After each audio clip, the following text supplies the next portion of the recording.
전북도민 여러분 안녕하십니까. 더불어민주당 진안군 전용태 의원입니다. 근본 5번 발언은 인구 감소란 현안에 당면한 이 시점에서 인구 소멸로 가장 먼저 가장 큰 피해를 보게 될 원도심, 즉 전북지역 농어촌 지역의 악순환을 재선하고자 세 가지 사항을 제안하는 내용입니다. 내용을 간략하게 설명하자면 첫째, 교육문화회관이 부재한 동부산악권을 포함한 지역의 통합형 교육문화회관의 설치입니다. 둘째, 지속가능한 미래지향적 교육협력체계 구축입니다. 셋째, 농촌의 상황을 고려한 교육 프로그램 활성화입니다.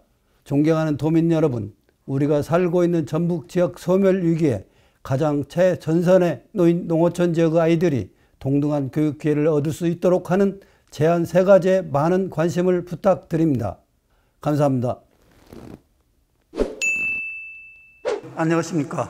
더불어민주당 진안군 선거구 전용태 의원입니다. 본 의원은 우리 전북도가 인구 감소와 소멸이라는 절대 절명의 위기 속에 빠져있는 이 시점에서 가장 먼저 그리고 가장 큰 피해를 보게 될 원도심과 농촌지역에 대하여 발언하고자 이 자리에 섰습니다. 이는 전북 지역의 저출산 상황에 대한 엄밀한 판단, 효과에 대한 장기적 계산, 정확하면서도 미래적인 관점이 다시 세워져야 할 때일 것입니다. 그동안 우리 대한민국뿐만 아니라 전북도는 인구 감소와 소멸이라는 단어가 생소한 정도로 인구가 많았던 적이 있었습니다. 하지만 2000년대부터 가파른 인구 감소세는 세계에서도 우리와 같은 사례가 드물 정도로 합계 출산율 1명 미만인 초저출산국이라는 수렁에서 20년 넘게 벗어나지 못하고 있는 세계 유일의 나라가 되어버렸습니다. 특히 인구 소멸이라는 거창하고 수상적인 단어가 우리가 살고 있는 전북도에는 점점 다가오는 안타까운 현실에 놓여 있습니다. 이는 도내 젊은 청년들의 연애, 결혼, 출산, 보기를 시작으로 저출산, 초고령화, 도심권 집중하자 우리 전북을 마치 절벽에서 미는 것처럼 보이고 있고 이로 인하여 도내 곳곳의 지역에서는 피해를 보고 있기 때문입니다. 다시 말하면 전주와 군산 그리고 익산 등의 도시권으로 인구 쏠림 현상과 원도심과 농어촌 지역의 인구 절벽 현상은 극한 차이를 보이면서 지역마다의 문화, 경제 등의 인프라에 큰 영향을 주고 있다는 것으로 지망 수요를 보다 가속화시키다고 하는 것입니다.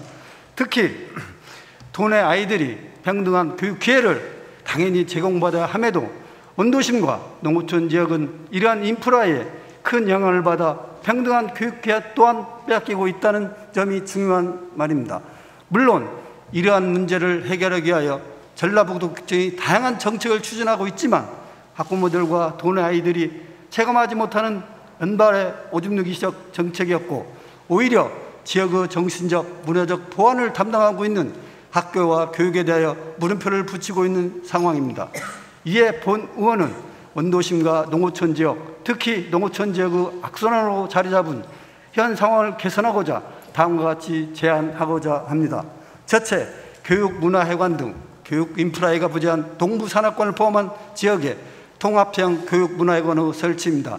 현재 본 의원의 지역구인 진안을 포함한 무주, 장수, 임실, 고창 등의 농어촌 학생들은 과연 도심지역과 같은 교육 기회를 얻느냐의 의문을 갖고 있습니다. 특히 교육문화회관은 학생뿐만 아니라 지역 내 주민들의 평생교육을 담당하고 있기에 그 필요성이 더욱 큽니다. 그래서 교육문화회관이 부재한 지역에 인근 지역 학생들이 함께 사용할 수 있도록 통합형 교육문화회관 건립과 학생들이 자유롭게 왕래할 수 있는 교통편 마련을 제안합니다. 둘째, 지속 가능한 미래지향적 교육협력체계 구축입니다. 이는 사회와 시대의 보편적 정서를 담은 교육을 제공해야 하는 만큼 지역의 특성을 알고 지역을 이끌어갈 미래 인재를 양성하기 위해서 교육과 행정이 분리되지 않고 그 주체인 지역 주민들이 함께 나눠가는 민관학 3일체형 상호작용 협력체계를 적극적으로 구축해야 할 것입니다. 셋째, 농어촌의 상황을 고려한 교육 프로그램 활성화입니다. 농어촌 지역에는 도시권 비교했을 때 다문화 가정의 비율이 월등히 높고 이 밖에도 가정 내 교육이 제대로 이루어지지 않는 환경 속 학생들이 많습니다. 도교육청이 이러한 학생들에 의해 지원하고 있지만 사각지대가 발생하고 있기 때문에 이들 지역의 인력 확대와 프로그램 설계가 절실합니다. 존경하는 선배 동료 여러분, 주어진 운명 그대로 받아들이고 멸종위기를 택할 전북이 될 것인지, 아니면 우리 후손들이 밝은 미래를 꿈꿀 수 있는 지속 가능한 전북을 만들어 갈 것이냐, 다 같이 고민해야 할 문제입니다. 우리가 살고 있는 전북 지역, 이게 가장 최전선에는 농어촌 지역의 아이들이 동등한 교육기회를 얻을 수 있도록 많은 관심 부탁드리면서 5분 발언을 마치도록 하겠습니다. 경청해 주셔서 감사합니다.